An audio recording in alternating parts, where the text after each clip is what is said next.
వెనక నుంచి ఎవరో వెళ్ళినట్టు అతనికి అనిపిస్తుంది. సడన్గా వెనక్కి తిరిగి చూసేసరికి ఎవ్వరూ కనపడరు. నేనసలే దయ్యాలు లేవనే టాపిక్ మీద పీహెచ్డీ చేద్దాం అనుకుంటున్నాను. ఇలా గాలికి తలుపులోగితే భయపడటం, నా నీడని నేనే చూసి పారిపోవడం, ఏ శబ్దం వచ్చినా వణికిపోవడం, ఛ, ఇవన్నీ సిల్లీ థింగ్స్. ఈ బంగ్లాలో దయ్యాలు లేవని నిరూపించి ఆ యశ్వంత్ గారి నుంచి ఎగ్జామ్ పేపర్ ఎలాగైనా సంపాదించాలి. అలా తనలో తానే మాట్లాడుకుంటూ ఉండగా ఇంతలో ఒక పాట వినిపిస్తుంది.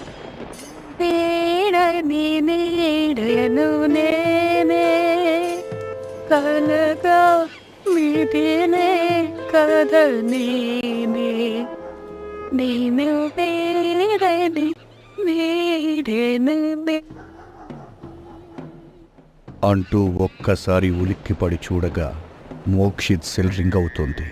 ఫోన్ లిఫ్ట్ చేయగానే, ఏరా మోక్షిత్, ఏంటి పరిస్థితి? దయ్యాలు కనపడ్డాయా? భయపడేలా ఏమైనా జరుగుతుందా? ఒరే బాబు, నేను చెప్పాను కదా, ఇది దయ్యాల కొంప కాదు. ఆస్తి గొడవల వల్ల దయ్యాలున్నాయని ప్రచారం చేసి ఎవ్వరూ వాడకుండా చేశారని. ఈ బంగ్లాని కాని శుభ్రం చేసుకుని వాడుకుంటే ఇంద్రభవనంలా ఉంటుంది. సర్లే, రేపొద్దున బయటకొస్తాను. మీ డాడీ దగ్గర ఎగ్జామ్ పేపర్ తీసుకుని సిద్ధంగా ఉండు అని మోక్షిత్ ఫోన్ పెట్టేయగానే ఎదురుగా ఒక చిన్న నీడ అతనికి కనపడుతుంది. అది అలా అలా పెద్దదవుతూ ఒక అమ్మాయి నీడగా మారి మోక్షిత్ని కమ్మి